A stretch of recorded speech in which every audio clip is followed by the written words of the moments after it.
to another episode of Ask the Wizard, streaming live almost daily. Today's show for August 22nd. Teaching topic today, manifesting through, I'm going to say, vibrational thinking, not logical thinking. And as I said, this in the show notes, initially this won't seem logical. It'll seem like those two are contrasting. But once you understand the logic behind vibrational decision-making or vibrational manifesting, then it's going to make all the sense in the world. All right, starting the 5-minute timer right now. Stay tuned, grab a coffee, get comfortable. We'll see you in 5.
Well, hello, everyone.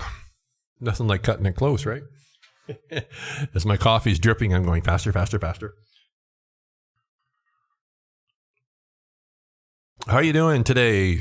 Ask the Wizard almost daily for August the 22nd. Just got to wake up Mr. Flipchart, but I think he's okay. There we go. Oh, that looks pretty good. How are y'all doing today? Ask the Wizard streaming live simulcast on Facebook, YouTube, Twitch. I stripped the audio, uploaded to anchor.fm, and then the one you're probably more familiar with, of course, is Spotify. On Spotify, search for Ask the Wizard Coach. You will find me. Let's see, what else? So I had a thought, just before we get into the topic, just a thought that, hold on here a sec. There we go. That, don't mind me, I just muck about with things there. Reiki certification online specifically. So I've done modularized before, and I was thinking about it today, or the thought found me, that's when I pay attention to it. Identifying whether it's source or not, topic for a totally another discussion. But so I think what I'll do is it'll be like, there'll be topics, and they're all modular. And so if you want, let's say, a level 1 certification, there'll be a lot of like other courses, I guess, is in mainline education. So you've got your the ones you have to take, there's a word for that. Anyway, compulsory courses, and then there's certain options. So it'll be the same thing. So if you want your level 1, but let's say you want to treat animals. So if you want your level 1 specifically to treat animals, there'll still be those course subjects that you will take, but then you could just take the options that refer to the direction you want to head in. And really, really cheap, one-on-one through Zoom specifically and things like this, using Mr. Flipchart, as we'll if this is your first time watching, we'll meet him in a second. I think anyhow, that's something I'm thinking about. So if you want to know more, just keep an eye out on any of the social platforms. TikTok as well, Ask the Wizard 60. It would have come up in the graphic there. Ask the Wizard 60 on TikTok too. Okay, I'm going to start to record this, and let's go to our teaching moment for the day.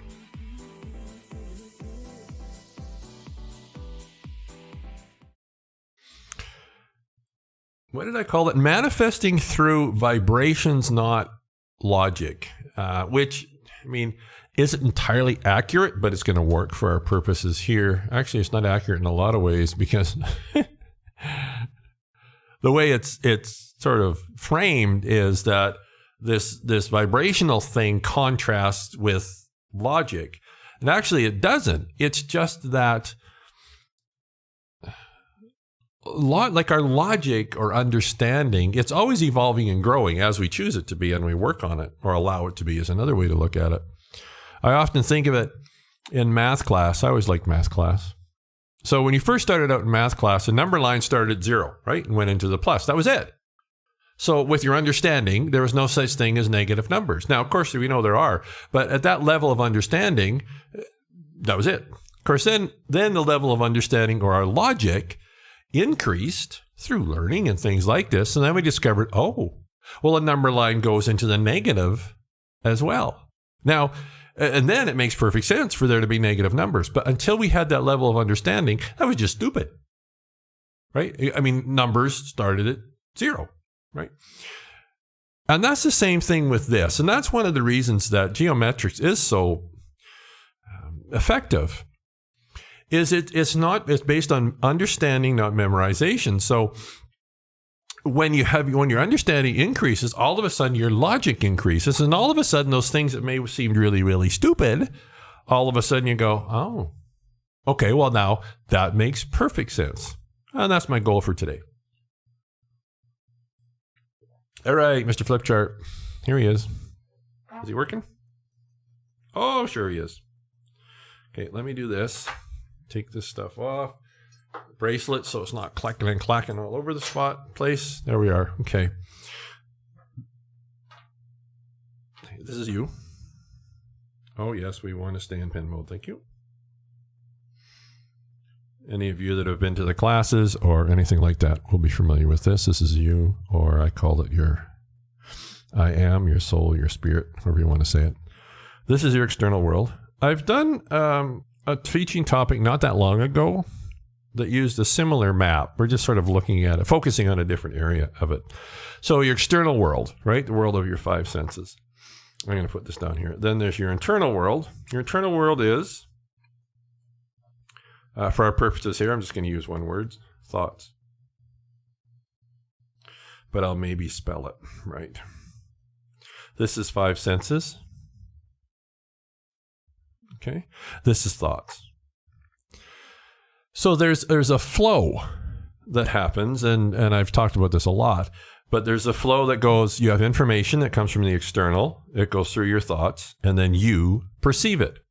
So I often talk about an experience. So your life experience is what you're having right now. So your experience is not this. The experience is this. So the experience, when you have an experience, it is this information here, but it's also whatever information is here that happens to get stirred up as this information. Boy, that's a lot of words. As the stimulus flows through it before it gets to you here. Which is why everybody has their own unique experience of the same external environment. And that's really important to remember. Is we can be in the same external stimulus as 1, 2, 3, 4, 10 people, but our experience is unique to me, unique to them, unique to them, unique to them, which, I mean, it eliminates a lot of arguing with the best of intentions, because my experience, see, we forget that. So we look at the external, this is kind of off topic, but I live off topic. We look at the external stimulus and we go, well, that's all. Well, it's not. It's the external stimulus after it moves through your thoughts, belief systems, memories, all that kind of stuff. And then you call it an experience. And yours is going to be unique from the other person. So when we forget that piece of it, we go, well, of course we would have the same experience because we're in the same environment. No, you're in the same environment, but each one of us has a unique experience of the same environment. Now, manifesting through vibrations. Okay. And again, that's kind of a misnomer, but we're going to go with it. You have a desire.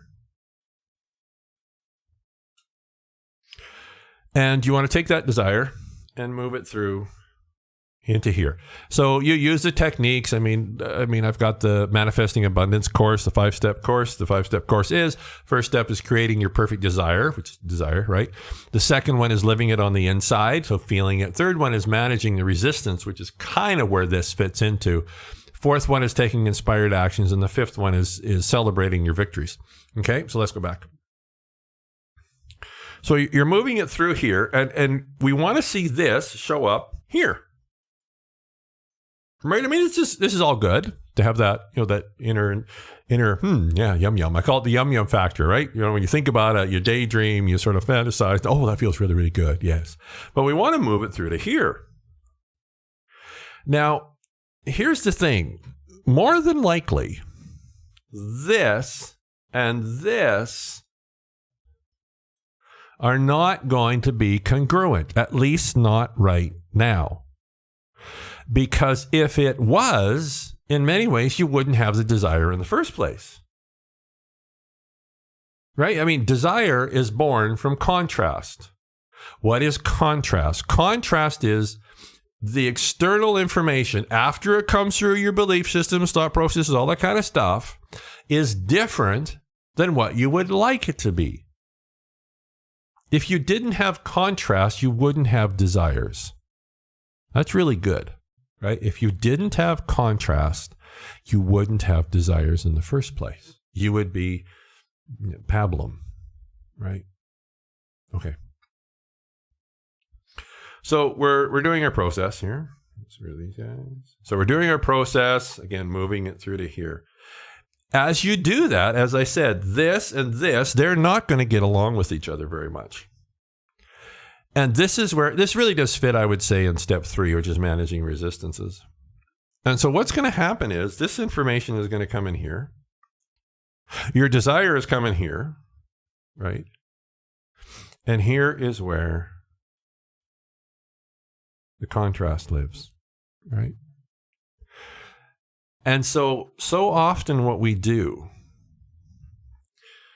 is we attempt, no, I'll leave that. I'll get rid of this. We attempt to resolve that contrast through our existing belief systems, memories, on and on and on, filters, all those kind of cool words. Why? Because that's the logical thing to do. You see, our logic lives here. So it's the logical thing to do, to use our thoughts, to take this information that's coming through here, right? That's contrasting with this, and try to address it here. Now, I'm not saying that will never work, but if this desire is like, got any magnitude to it, it's going to contrast with your logic. That's the whole reason it's a desire. Because if it was perfectly logical, you'd have the desire to flow through your thoughts. I had a desire for coffee. It's very logical. I know how to get the coffee. I got the coffee. I'm all good to go. I'm not talking about those. I'm talking about the ones that contrast here and contrast here.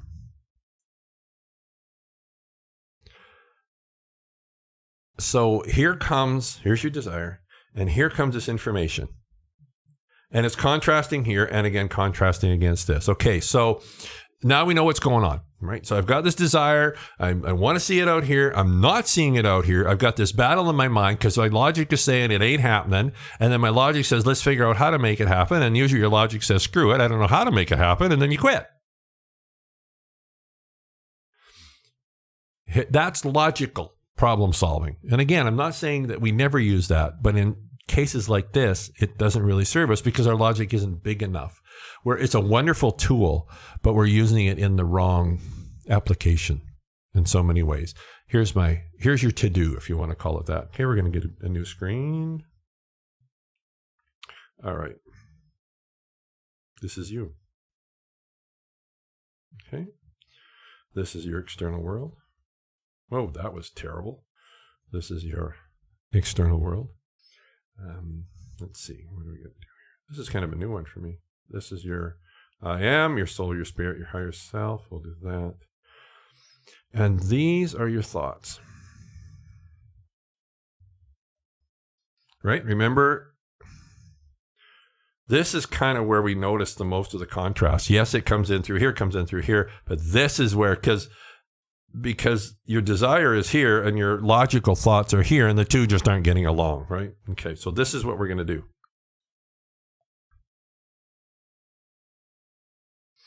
Here comes this information that doesn't align with your desire. So as it comes in, you've got, I'm going to say your logical thoughts. Remember we talked about that. And I'm going to say, now this isn't accurate, but I'm just going to use these labels because they kind of work handy here. Vibration. Right? So we're looking at logic versus vibration. Now, you're going to have thoughts that actually a better direction is that finds you. Here's your desire. You want to see it manifest in your external world. You're doing the processes, whatever your processes look like. The stimulus is coming back. It doesn't align with the desire. It aligns with your logic, but it doesn't align with your desire. And that's where the contrast is. So when and as that happens, these thoughts are going to find you. So they're thoughts that are finding you, or voices, right? The good news is you're not crazy. The voices are real.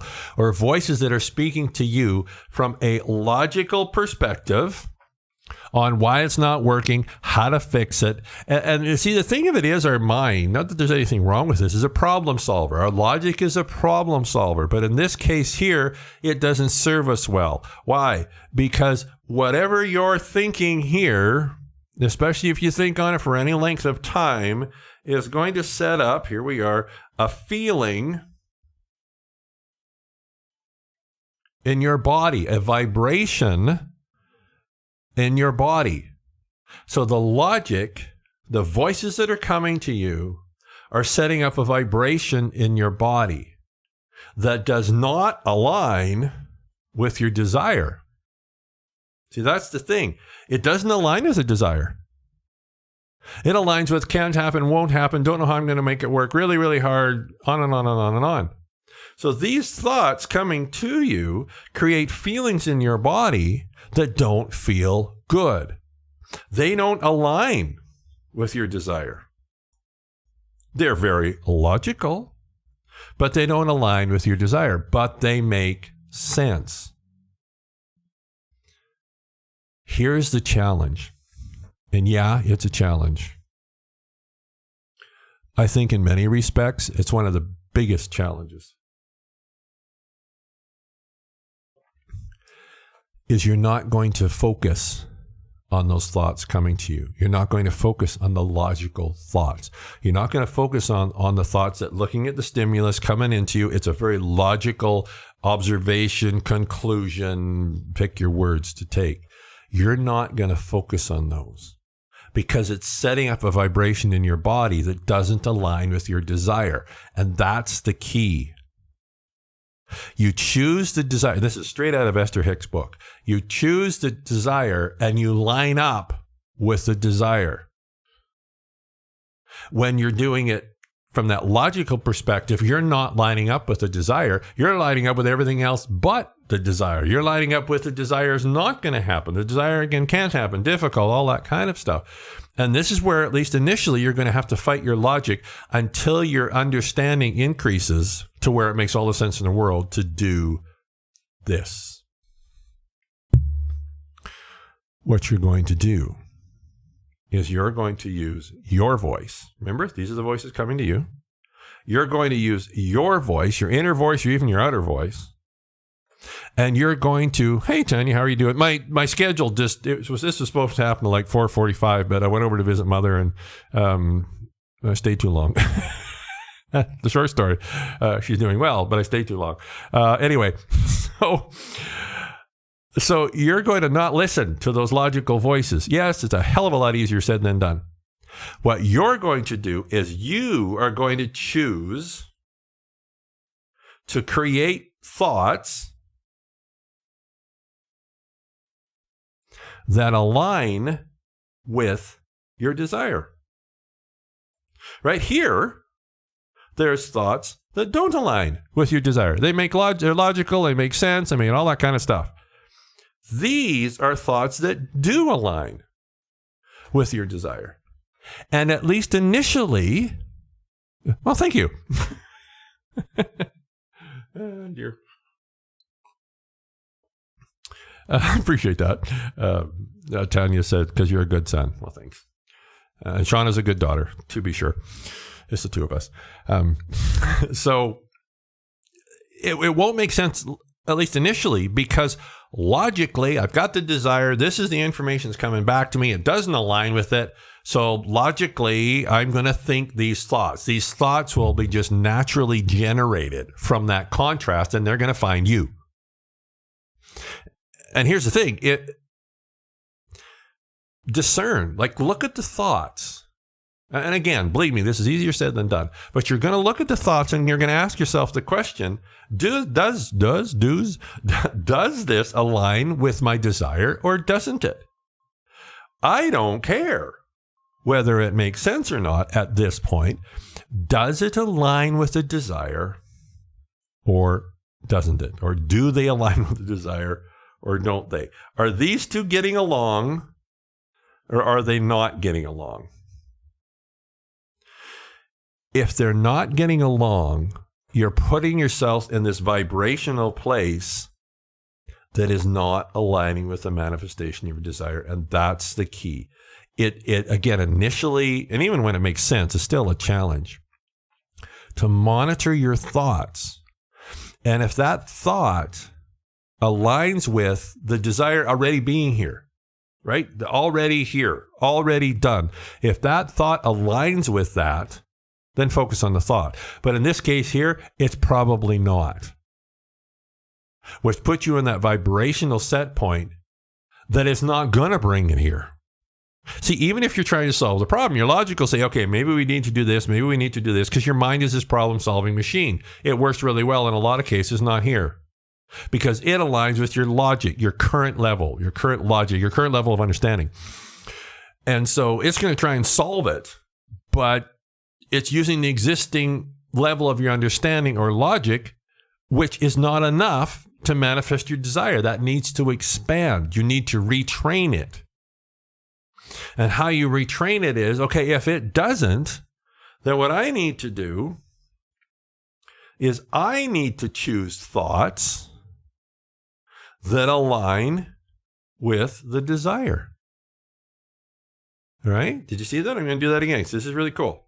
You, not the voices coming to you now, you need to choose thoughts, okay, that align with the desire. It doesn't matter whether they make sense or not, whether they contradict with what your external environment has given you. That's irrelevant.